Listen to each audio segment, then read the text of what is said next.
Hello à tous, c'est Louisa, j'espère que vous allez bien. Vous regardez Meet the Expert, le visio live où des experts te donnent leurs conseils pour que tu puisses réussir ton insertion professionnelle. Aujourd'hui, je reçois Aurélien, chargé de gestion RH et recrutement chez Médiamétrie et qui va nous dire quels sont les facteurs à prendre en compte pour bien choisir son stage et son alternance.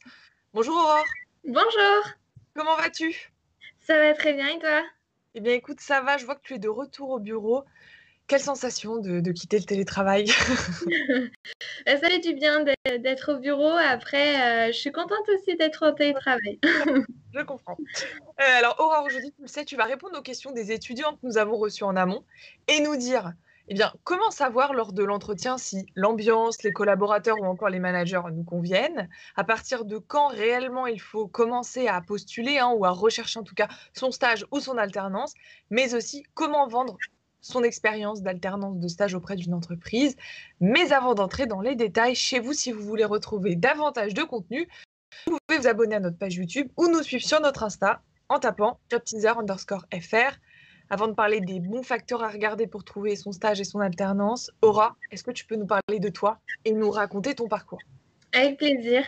Alors du coup, moi j'ai un parcours universitaire plutôt classique. J'ai commencé avec un DUT GEA, option ressources humaines. Donc moi très vite, je savais que je voulais travailler dans les ressources humaines. Donc ça m'a facilité un petit peu la suite de mon parcours. Premier stage plutôt dans l'administration du personnel. J'ai suivi avec une licence AES, donc administration économique et sociale.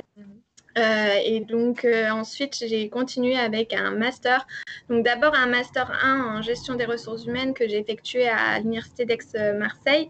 Et j'ai fait avec un stage alterné donc dans une société d'ingénierie où je m'occupais exclusivement du recrutement. Et ma dernière année, je voulais absolument la faire en alternance. Donc, j'ai poursuivi avec un master, donc pareil, en gestion des ressources humaines, mais là, à l'université Panton-Sorbonne. Et je l'ai effectué donc, dans une société de transport. Et pareil, je m'occupais du recrutement. Donc, c'était hyper intéressant. Et j'ai intégré Médiamétrie du coup en septembre 2019 à la fin de mes études. Et aujourd'hui, je m'occupe donc des recrutements des stagiaires et des alternants, mais également de leur intégration, de leur suivi, un petit peu de projet sur la marque employeur. Tu es donc parfaite pour répondre à leurs questions. Et sans transition, on va prendre la première question qui est est-ce plus valorisable d'effectuer une alternance plutôt qu'un stage pour intégrer une entreprise? Quel est ton avis là-dessus? Alors, pour moi, il n'y a pas vraiment de différence entre... Et ouais, c'est les aléas du live. De la surprise. Donc, Excusez-moi. Donc, je trouve que pour moi, il n'y a pas vraiment de grande différence entre un stage et une alternance. Donc, pour moi, le plus important, c'est vraiment que votre stage de fin d'études ou d'alternance soit en lien avec votre projet professionnel. Et voilà, je pense que c'est vraiment ça le plus important. Le plus important pour toi, donc, c'est les missions en fait à favoriser plutôt que de savoir vers lequel des deux contrats il faut se pencher. Et peut-être Exactement. tu peux nous donner une moyenne parce que c'est vrai que c'est une question qu'on se pose souvent et qu'on a reçue d'ailleurs. Quel est en moyenne le nombre de candidatures qu'un recruteur reçoit Alors, pour une alternance? ça va dépendre beaucoup du poste. Par exemple, nous, dans notre service communication, les postes donc en communication, chargé de com interne, chargé de communication et graphisme, c'est des postes qui sont très prisés. Donc, on peut recevoir jusqu'à 500 candidatures. Après, pour des postes dans les études, donc on va pouvoir recevoir donc entre 50 et 100 candidatures suivant le département dans lequel se trouve le poste. Mais c'est vrai qu'il est possible dans certaines grosses entreprises comme L'Oréal que les chargés de recrutement reçoivent plus de 1000 candidatures. Donc c'est pour ça que peut-être la d'attente est, comme le dit, le délai d'attente un peu plus long. Oui. Est-ce qu'on peut postuler à des offres initialement de stage quand on cherche une alternance? Moi, je déconseille parce que, en fait, les stages et les alternances, enfin, les budgets prévus pour un stage ou une alternance dans une entreprise ne sont pas les mêmes. Dans le sens où, pour un stage, on va prévoir une gratification pour le futur stagiaire, alors que pour une alternance, on doit budgétiser donc le coût de la formation et une rémunération qui est plus élevée généralement en alternance.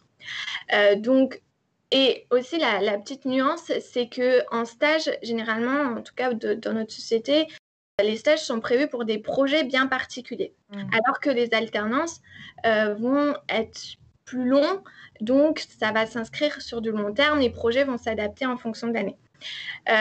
Du coup, postuler alors qu'on recherche un stage à une alternance, ça ne va pas correspondre d'un point de vue budgétaire, mais aussi d'un point de vue des missions, donc je le déconseille. Donc tu déconseilles ne correspond pas à notre recherche initiale. En fait. Oui. Ouais. Comment savoir en entretien si les managers, l'équipe va correspondre aux candidats? Comment on va savoir? C'est un point hyper délicat. Pour autant, il y a quand même des petites pistes qu'on peut sur lesquelles on peut penser. Notamment, ce que je conseille, c'est vraiment aux candidats d'aller en fait sur LinkedIn, de rechercher l'actuel alternant ou l'actuel stagiaire, ou bien de chercher aussi s'il y a des anciens alternants ou stagiaires sur ce poste, de prendre contact avec, de leur poser toutes les questions qui, pour eux, sont essentielles. Après, ne pas hésiter aussi à aller voir le profil de l'ancien, du manager, pardon. Ne pas hésiter aussi lors de l'entretien, en fait, à poser des questions. Souvent, on a peur en entretien de poser des questions parce qu'on pense que c'est c'est le candidat qui est évalué, mais pas du tout. On est évalué autant l'un comme l'autre. Et ne pas hésiter à poser des questions comme qu'est-ce que vous attendez de votre alternant, quels sont les critères de sélection que vous allez privilégier. Ne pas hésiter aussi à demander quel est votre retour d'expérience sur votre actuelle expérience dans l'entreprise. Ne pas hésiter à être curieux et à évaluer du coup les informations que vous avez recueillies et vos attentes. Tu disais, il faut pas hésiter à poser les questions en entretien. De quel entretien tu parles? Parce que si je reprends un process RH, il y a le premier DRH pour le candidat, ensuite il y a un accueil physique, après il rencontre un expert. À partir de quand est-ce que tu recommandes de poser ces questions du style pourquoi vous, est-ce que vous avez choisi cette entreprise, qu'est-ce que vous attendez d'un stagiaire? Pour toi, c'est à quel moment qu'il faut poser ces questions? C'est vraiment à la rencontre avec l'heure. Donc pas en amont lors du premier call. Hein. Ouais, non, pas forcément lors du premier call, plutôt à la rencontre. Et par contre, si vous voulez contacter, si les candidats veulent contacter l'actuel alternant ou l'actuel stagiaire, le faire en amont de l'entretien aussi pour se préparer pour l'entretien. Pareil, on peut demander dès l'entretien physique comment se passe l'intégration des stagiaires?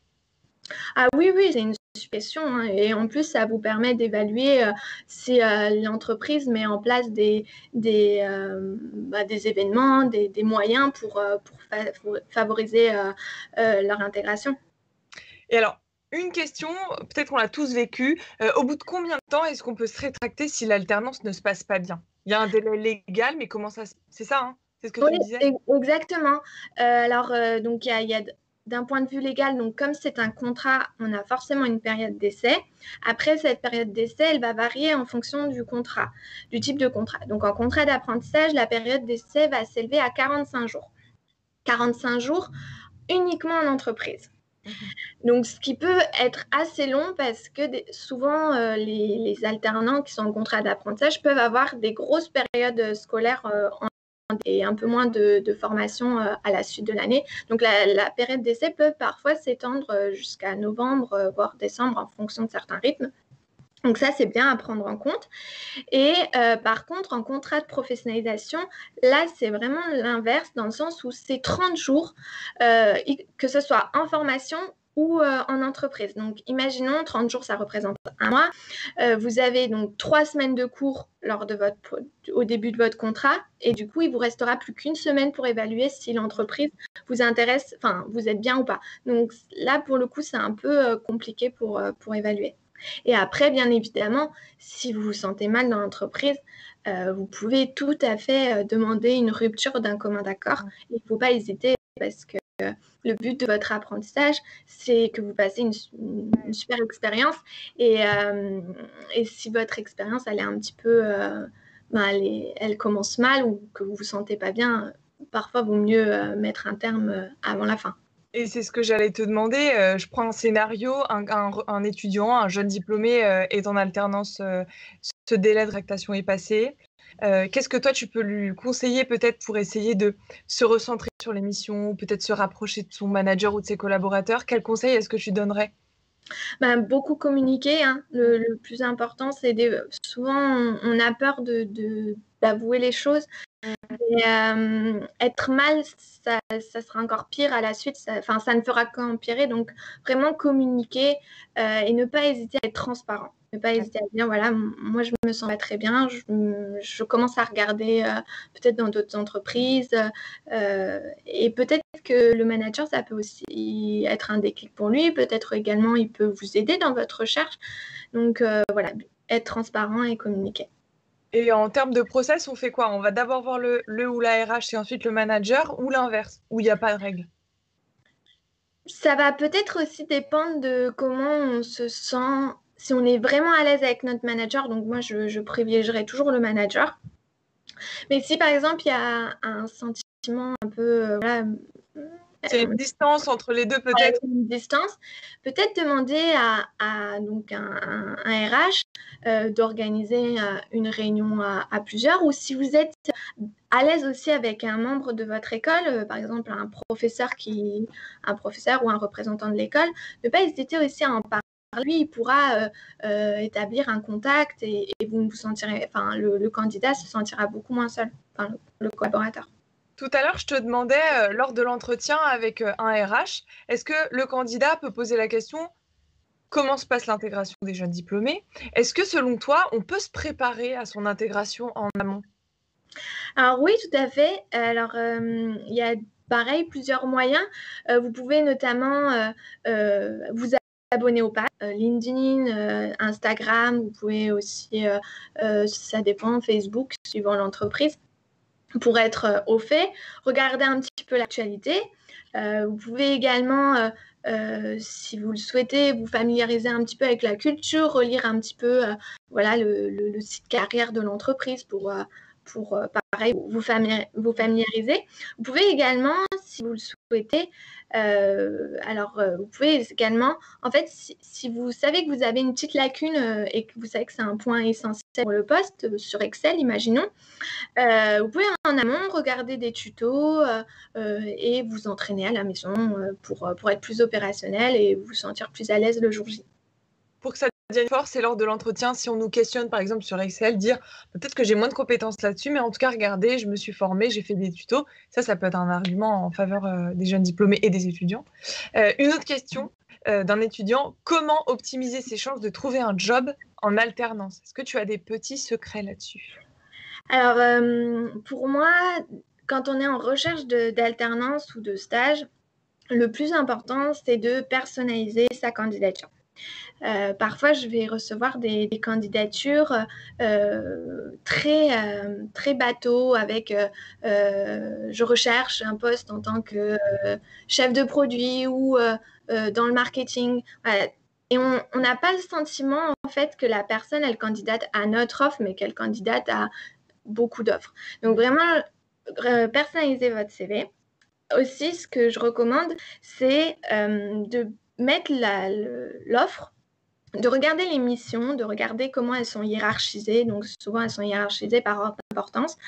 De regarder les missions qu'on sait faire, qu'on a déjà fait, et les mettre en lien avec nos compétences. Et de hiérarchiser dans le même ordre du coup que les missions, que l'offre d'emploi. Ça permet du coup aux recruteurs d'un premier coup d'œil de repérer des mots-clés, de repérer voilà, que la personne elle maîtrise les mêmes choses qu'on recherche. Donc ce que tu dis, c'est qu'il y a une réelle hiérarchie dans la liste des missions qu'on trouve sur finalement les jobs qui sont mis en ligne, c'est ça? Ah, tout à fait, parce que forcément, le manager, il va écrire sa fiche par ordre d'importance, les missions les plus importantes.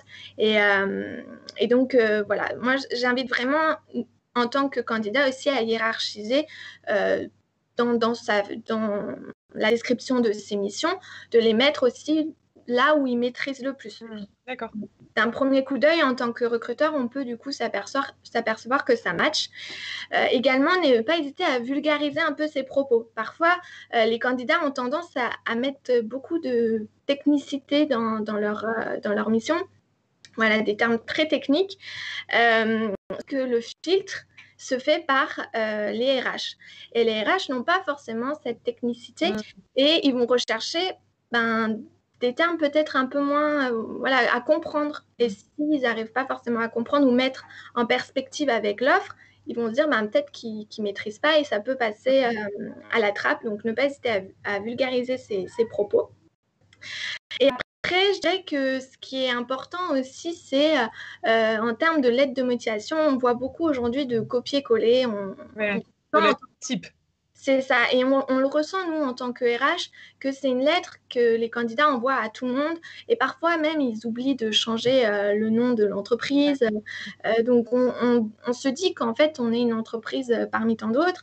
Et alors que un candidat, s'il va candidater, qu'il va rédiger une lettre de motivation, mais de 10 lignes, mais sur ces 10 lignes, il nous explique que c'est nous, que l'émission, ça lui plaît, qu'il sait faire telle chose, que c'est lui.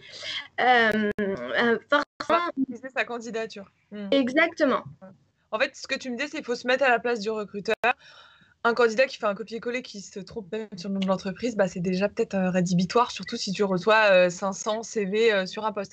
Et on s'en parlait au téléphone, c'est vrai que sur LinkedIn, aujourd'hui, il y a plein d'exemples de CV qui passent, des CV très originaux, du style une étudiante qui cherchait un travail et qui a pris exemple sur le journal Équipe et qui a refait un petit peu sa vie sur ce journal-là, qui a expliqué ses soft skills, ses hard skills, et elle a complètement cartonné sur LinkedIn. Exactement.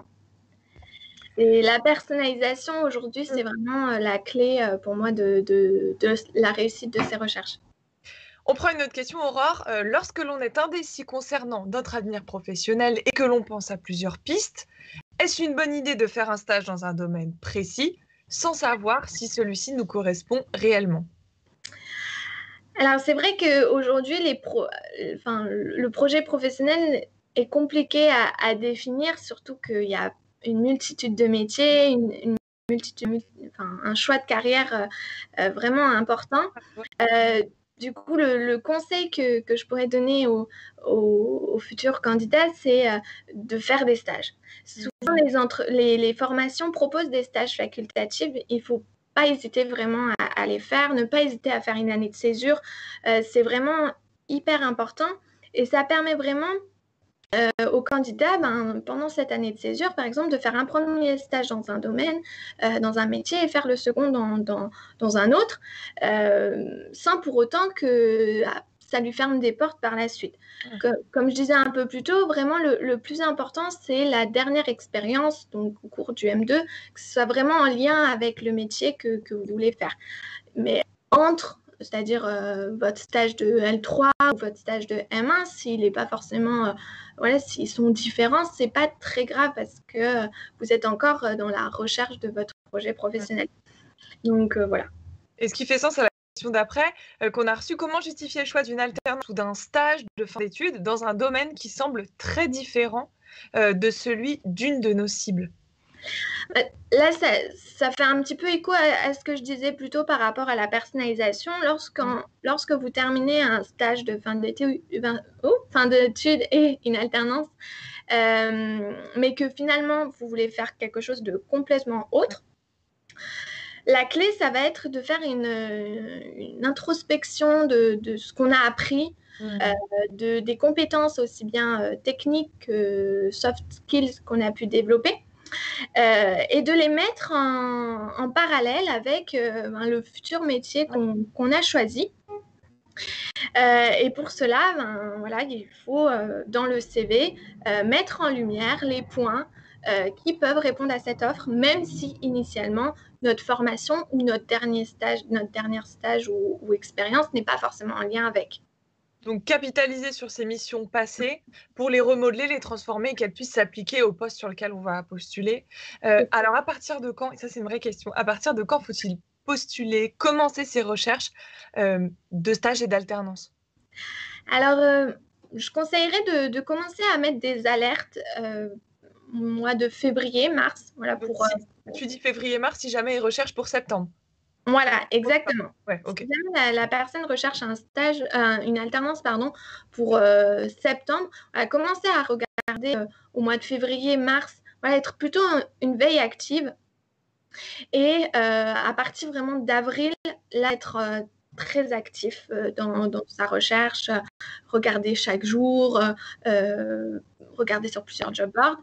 Après, si c'est pour un stage de césure, par exemple, pour un stage, par exemple, je conseille de commencer à regarder peut-être 2 mois et demi avant. C'est largement suffisant. Et tu disais, il faut se mettre des alertes, c'est ça? Avec des Oui, mots-clés sur les métiers qu'on recherche? exactement. Sur différents job boards aujourd'hui, c'est très facile de mettre des alertes et c'est vraiment, je conseille de l'utiliser. Super. Ils recherchent un stage alternance en septembre, il faut commencer les recherches février-mars, être très actif en avril. Il faut espérer un retour à partir de quand? Alors, c'est vrai que cette année, ça a été Ah bah oui, cette année complètement un peu ok. différent des autres années parce qu'il y a eu voilà, la crise sanitaire. Mais il ne faut pas s'étonner si au bout de 3 semaines ou un mois, des fois, vous n'avez pas de retour. C'est pas que votre candidature a été écartée, hein. C'est que parfois les recruteurs attendent un certain nombre de candidatures, font une sélection avec les managers et, du coup recontactent les candidats quelques semaines plus tard. Donc ça, il ne faut pas Ouais, être des process, ça peut être. Ouais. Mm. Tu recommandes aux candidats d'envoyer un mail là ou au RH pour savoir où en est sa candidature ou pas? Un mail, oui. Oui, oui, c'est un mail Un après. mail. J'ai senti la précision. Ok.